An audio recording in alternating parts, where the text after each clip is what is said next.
I was just about to sit down with my morning coffee when the sound of a chainsaw tore through the neighborhood. It wasn't just any noise, it was coming from my front yard. I shot up from my chair and rushed to the window, heart pounding. Right there in broad daylight, a crew of HOA hired workers was hacking away at my 100-year-old oak tree. My tree, the one that had stood tall since before this neighborhood even existed. I stormed outside, barely registering the fact that my neighbor, a cop named Officer Daniel Hayes, was standing on his porch watching with crossed arms, looking just as concerned. "What the hell do you think you're doing?" I shouted over the roar of the saw. One of the workers turned, looking guilty, but before he could answer, she appeared. Carolyn Zeller, HOA president and self-appointed dictator of the neighborhood.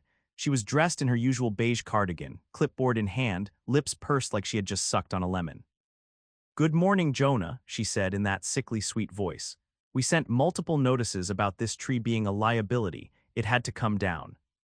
I clenched my fists. "You didn't send me a damn thing, Carolyn. That tree is on my property. You have no right to touch it."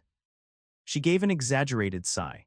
"Actually, if you'd read the revised HOA guidelines sent out last month, you'd know that trees deemed hazardous by the board can be removed without homeowner approval." I took a step closer, lowering my voice. "That tree isn't hazardous and you know it. This is about control. You want to flex your power, but you just made a huge mistake." Carolyn rolled her eyes. "Jonah, let's be reasonable." Right then, a loud crack echoed through the air. We all turned just in time to see the tree tilting not toward the street, not toward the open lawn, but straight toward my house. Someone screamed. The workers scrambled back as the massive oak came crashing down with a deafening boom. The roof of my house crumpled under the weight, shingles and wood exploding everywhere. Silence. Then a single voice cut through the air. "Well," Officer Hayes said, stepping off his porch, "that's gonna be a problem." Dust and splinters still hung in the air as I stood frozen, my heart pounding in my chest.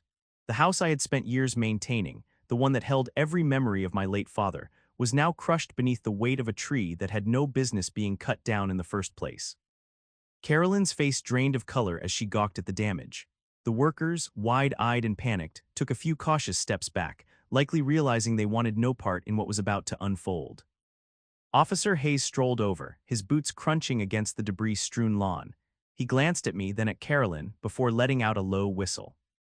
"This is a disaster," he said, shaking his head, "and I'm going to need some answers." Carolyn snapped out of her stupor and straightened her posture, trying to regain control of the situation. This is unfortunate," she stammered, gripping her clipboard as if it could shield her from the consequences. "But it was necessary for safety reasons. The HOA had every right." I cut her off, my voice steel. The HOA had no right to touch my property, and now my house is wrecked. One of the workers, a younger guy with a guilty look, hesitated before speaking. "We only did what we were told," she said. "Everything was approved." Carolyn shot him a look so sharp it could have sliced through glass. He quickly shut his mouth, realizing he had just thrown her under the bus. Officer Hayes pulled out his phone.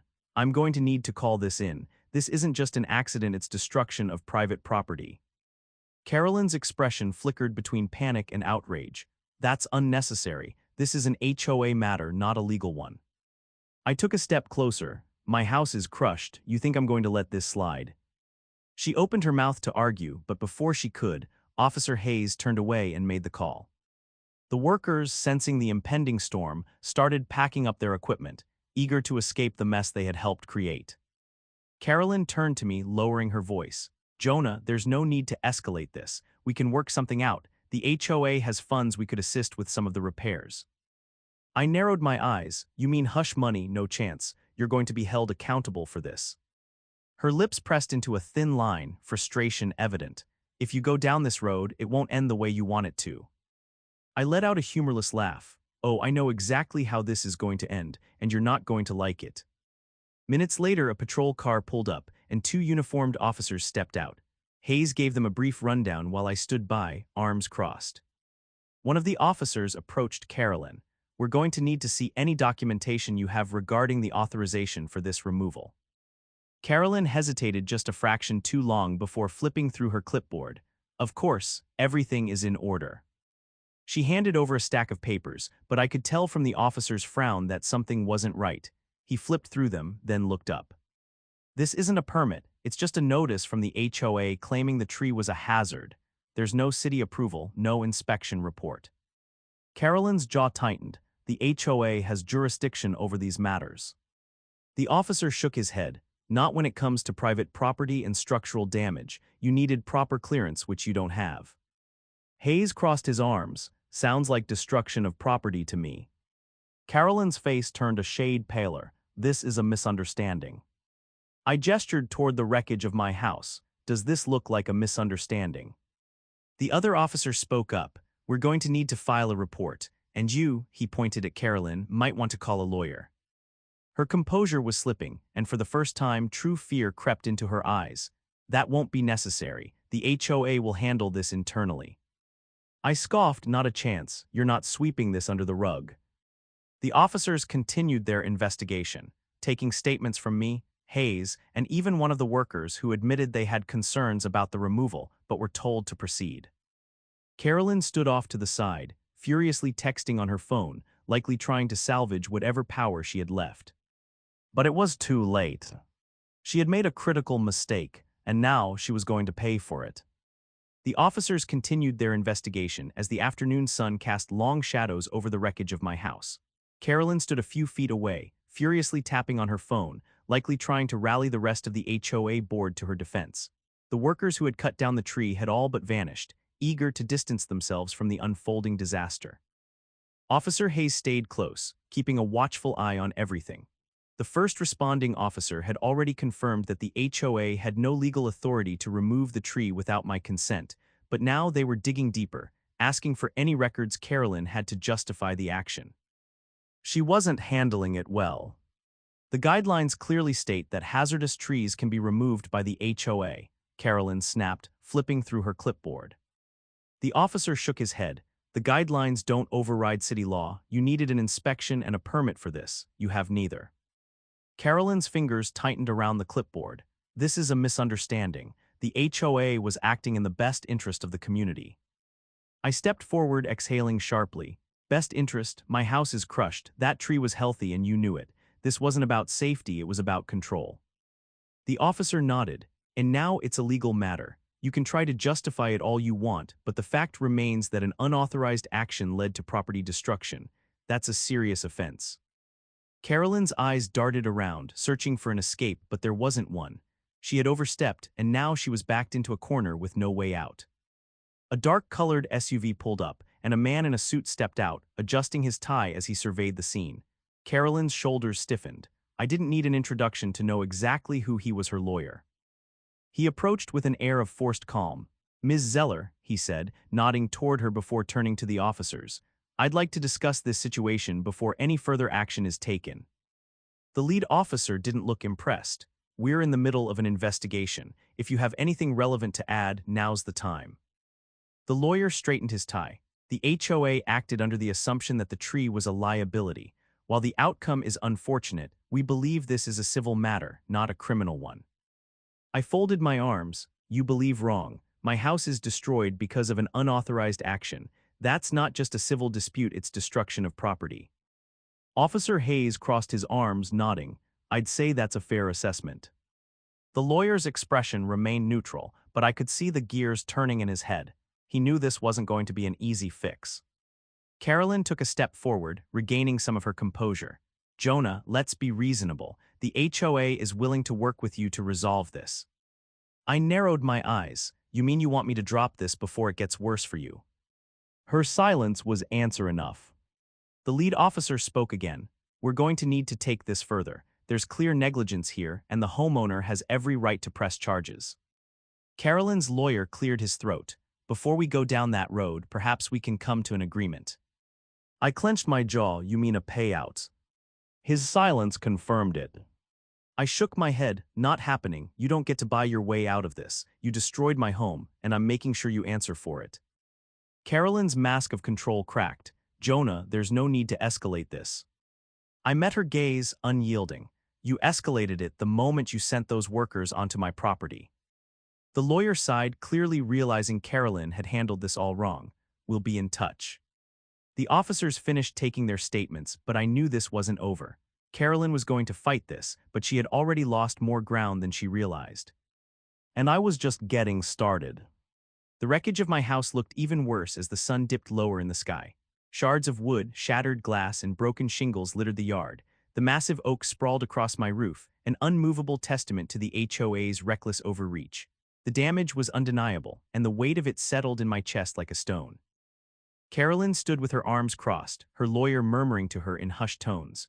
She was losing control, and she knew it.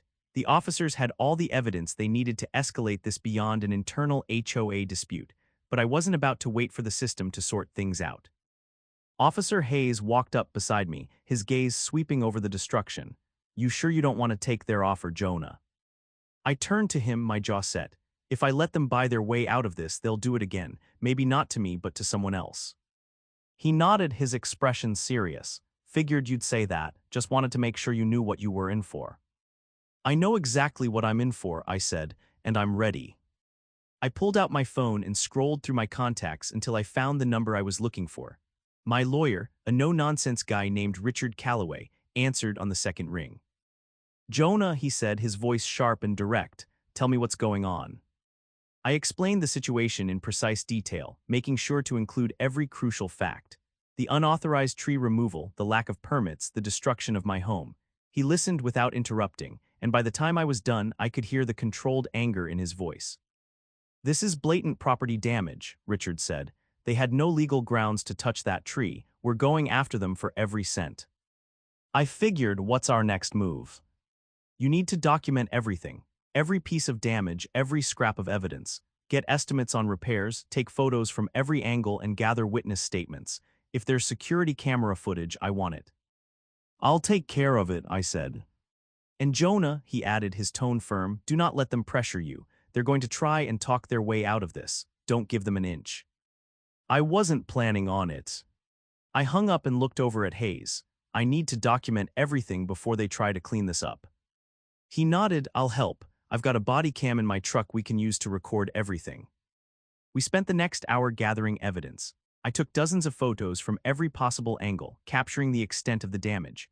Hayes recorded video footage, narrating the details in his steady, authoritative voice. The officers had already taken official photos, but I wasn't about to rely solely on their report. By the time we finished, Carolyn's lawyer was growing impatient. He checked his watch, then approached with a forced calmness.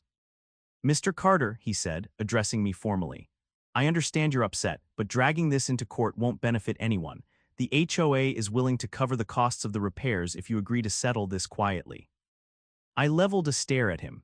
"You're not offering to cover the costs out of goodwill. You're trying to keep this from blowing up in your faces." Carolyn, who had been silent until now, stepped forward. "Jonah, let's be reasonable. No one wanted this to happen." I scoffed. "You wanted the tree gone. You didn't care about the consequences." Her expression hardened. "The community has rules. That tree was a potential hazard." I took a step closer, my voice low and steady. "You didn't have an arborist inspect it. You didn't get city approval. You didn't even notify me. You made a decision you had no right to make, and now my house is ruined because of it." Her lawyer held up a hand. "Let's not turn this into a personal dispute. The HOA is prepared to negotiate a resolution." Hayes let out a dry laugh. "You think you can just throw money at this and make it disappear? This isn't a cracked sidewalk or an overgrown lawn. Jonah's home is destroyed." Carolyn's patience was wearing thin. "We're trying to handle this professionally." I folded my arms. "Professionally? You sent a crew onto my property without permission, cut down a healthy tree, and now you want to sweep it under the rug. That's not professional. That's negligence." Her lawyer exhaled sharply. "If this goes to court, it could take months to resolve, maybe years. Do you really want to deal with that?" I didn't hesitate. "If that's what it takes to hold you accountable, then yes." Carolyn's jaw tightened. She wasn't used to people standing up to her. She thrived on intimidation and manipulation, but I wasn't playing her game. Her lawyer adjusted his tie. "Then we'll see you in court." I smiled, looking forward to it. The officers wrapped up their report and informed Carolyn that an official investigation would be opened. She tried to argue, but there was no way around it. The damage was undeniable, and the evidence was overwhelming. As the sun dipped below the horizon, Hayes clapped me on the shoulder. "You did good, Jonah. Most people would have caved under pressure." "I've dealt with these kinds of people before," I said. "They think they can push people around, but not this time." Carolyn and her lawyer walked away, their faces etched with frustration. She had lost control and she knew it. But this wasn't over, it was just beginning. The next morning I woke up to the sound of a truck pulling up outside. For a brief moment I forgot what had happened the day before. But then my eyes opened, and the reality of it all came crashing down: the tree, the wreckage, the fight with the HOA. I pulled on a jacket and stepped outside, where a man in a denim work shirt was unloading equipment from his truck. He was older, with graying hair and the kind of no-nonsense expression you'd expect from someone who had dealt with more than his fair share of disasters. "Jonah Carter?" he asked, glancing up. "That's me," I said, walking toward him. "You're the inspector." "Name, Tom Redding," he said, extending a hand. "City sent me to assess the damage and see how bad this mess really is." I shook his hand, then led him toward the wreckage. The house looked even worse in the daylight, with the morning sun casting sharp shadows over the broken roof and the splintered remains of my porch. The oak tree still lay across the house, its massive trunk partially embedded in the structure. Tom let out a low whistle as he surveyed the damage. "They really did a number on you, didn't they?" I exhaled sharply. They didn't have permission to touch that tree, and now they're trying to act like this is just a minor issue. Tom adjusted his work gloves and stepped closer to inspect the base of the fallen tree. He ran a hand along the exposed trunk, then crouched down to examine the roots. After a few moments he stood up, shaking his head. "This tree wasn't diseased," he said. "No signs of rot, no structural weakness. Whoever told you it was a hazard was either lying or completely incompetent." I clenched my jaw. That's exactly what I thought. He walked around the house, taking notes and snapping photos. When he reached the worst part of the damage, he let out a frustrated sigh. "This isn't just going to be a simple repair," he said. "You've got structural damage, roofing damage, and from the looks of it, some internal collapse. This house isn't safe to live in until it's properly stabilized." I felt my stomach knot. I had expected the damage to be bad, but hearing it put into words made it feel even worse. Tom straightened, rubbing his chin. "You got insurance?" "I do," I said, "but I already know they're going to fight me on this. They're going to say it never should have happened in the first place." He nodded. "They're not wrong. This should have never happened, but with my report they won't be able to deny the claim. I'll make sure of it."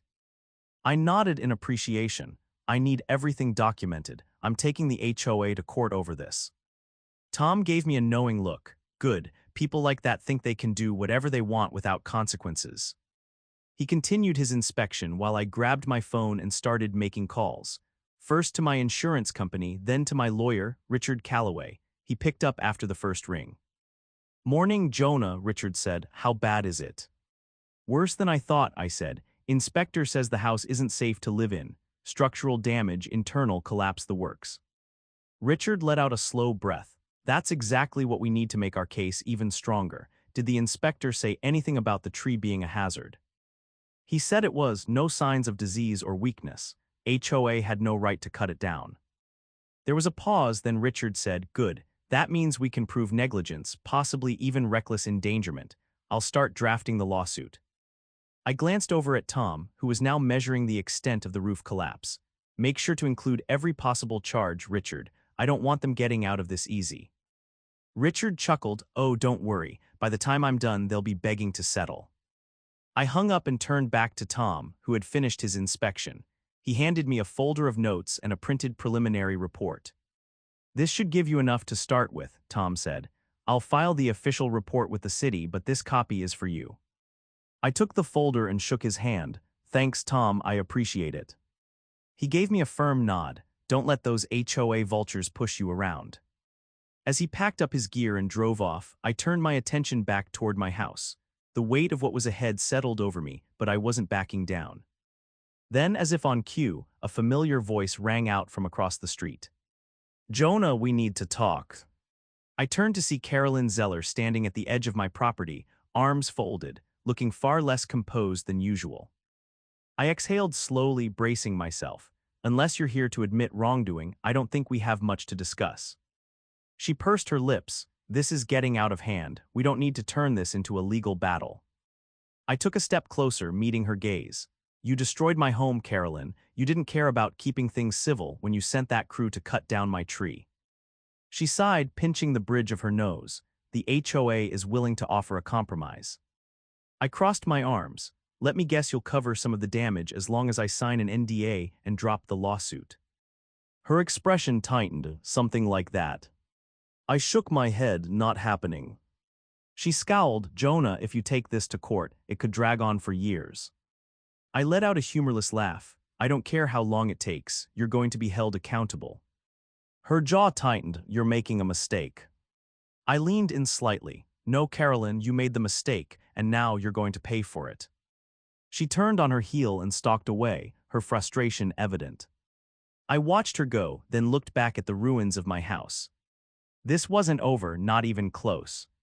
The day after my confrontation with Carolyn, I sat in my truck outside my lawyer's office, gripping the steering wheel. The fight ahead wouldn't be easy, but I was ready. I had spent the entire night combing through my HOA's bylaws, city ordinances, and property laws, making sure I understood every angle of my case. Inside, Richard Calloway sat at his desk, flipping through the inspector's report while I sipped on a bitter cup of office coffee. He tapped a section of the document with his pen, his eyes narrowing. This is airtight, he said. The inspector's findings confirm the tree wasn't a hazard. That means the HOA had no legal justification. Combine that with the destruction of your home, and we're looking at a serious liability case. I leaned forward. How strong is it? Richard set the report down and folded his hands. Strong enough that any competent judge will see this as gross negligence. At minimum, they'll be forced to cover the full cost of your home's repairs. But I want more than that. I raised an eyebrow. More. Richard nodded. We're going after punitive damages. The HOA acted recklessly, and Carolyn knowingly violated multiple property laws. That means we can make this personal. If we win, she won't just be dealing with a financial settlement, she could lose her position in the HOA entirely. That was exactly what I wanted. Richard continued, but before we file, I want to hit them from another angle. The HOA board needs to know just how badly Carolyn has messed up. I caught on quickly. You want to turn the board against her? Richard nodded. If we get even a few of them to distance themselves, Carolyn will be isolated. That weakens their defense. A divided HOA is easier to break. I ran a hand over my jaw. How do we make that happen? Richard leaned back in his chair. We hold a neighborhood meeting. We expose everything to the residents. Most of them probably have no idea what Carolyn's done. I exhaled through my nose, and if the board tries to shut it down. Richard smiled. We don't give them a choice. The HOA bylaws state that any homeowner can request an emergency meeting if a matter affects the community. And guess what? This does. I nodded. Let's do it. Over the next 2 days, I worked with Richard and Officer Hayes to spread the word. We printed flyers, knocked on doors, and made sure every homeowner knew about the meeting. Word spread fast, and soon, the entire community was buzzing with questions. By the time the meeting started in the community center, the room was packed with residents. Carolyn sat at the front with the HOA board, her expression tight. Her lawyer was nowhere in sight. I stepped up to the podium, gripping the edges with steady hands. Thank you all for coming, I said. I called this meeting because something happened that affects not just me, but all of you. The HOA took it upon themselves to remove a tree from my property without permission. That tree fell on my house, causing massive damage. The room erupted in murmurs. Some residents looked shocked. Others glanced at Carolyn, their faces filled with suspicion. I continued. Carolyn and the HOA board claimed the tree was a hazard, but an official city inspector confirmed it was completely healthy. That means they had no legal right to touch it. A man in the crowd, a retired veteran named Frank, raised his hand. You're telling us they destroyed your house over a lie? I nodded. That's exactly what I'm saying. Carolyn stood abruptly. This is being blown out of proportion. The HOA was acting in the best interest of the neighborhood. A woman near the back scoffed. By destroying someone's home, that's not best interest, that's recklessness. Carolyn's face darkened. We followed protocol. Richard, standing beside me, held up a folder. Actually, you didn't. The HOA bylaws require written homeowner consent for any tree removal on private property. You never got that. Another resident, a middle-aged woman named Linda, turned to Carolyn. Is that true? Carolyn's lips pressed together. Richard cut in. There's more. The city requires a permit for any tree removal deemed hazardous. Carolyn never obtained one. That means not only did the HOA violate its own rules, but they also broke city law. The murmurs turned into outright shouting. Frank stood up, his voice rising. That's illegal. You put a man's house at risk for no reason. A younger man in the front row pointed at Carolyn. Who gave you the authority to make that decision alone? Carolyn's face was tight with barely contained frustration. I did what needed to be done. Richard stepped forward, and that's exactly why Jonah is suing the HOA. The room fell into stunned silence. Richard continued, he has every legal right to do so. And if I were you, I'd be asking myself how much of your HOA fees are going to be wasted defending Carolyn's mistake. That hit like a hammer. Residents turned to each other, whispering in concerned tones. Frank shook his head. We should vote on this. If Carolyn made this decision alone, then the HOA board needs to hold her accountable. Carolyn's eyes widened. You don't have the authority. Linda stood. Actually, we do. The bylaws allow homeowners to request a board review if a member's actions harm the community, and I'd say this qualifies. The board members, who had been silent until now, exchanged glances. A man in a navy blazer cleared his throat. We need time to review this. Linda crossed her arms. Then review it, but if we find out Carolyn put us all at risk, she needs to go. The tension in the room was thick. Carolyn looked around, realizing she had lost control. Richard leaned toward me, whispering, that's the first crack, keep pushing. I stepped forward again. I'm not just suing for repairs. I'm suing to make sure this never happens to anyone else. If you think Carolyn's power trip ends with me, you're wrong. She's been overstepping for years. How long before one of you is next? That did it. The murmurs became full-blown outrage. Carolyn tried to interject, but the homeowners weren't listening. The man in the navy blazer sighed. We'll schedule a board meeting to formally discuss Carolyn's actions. Until then, she's suspended from making any unilateral decisions. Carolyn's mouth fell open. You can't do that. Linda folded her arms. We just did. Richard turned to me, a satisfied gleam in his eye. This is just the beginning. I exhaled, feeling the weight of the battle ahead. But for the first time, I knew I wasn't fighting alone. The community was behind me now. And Carolyn, she was finally losing the power she had abused for far too long.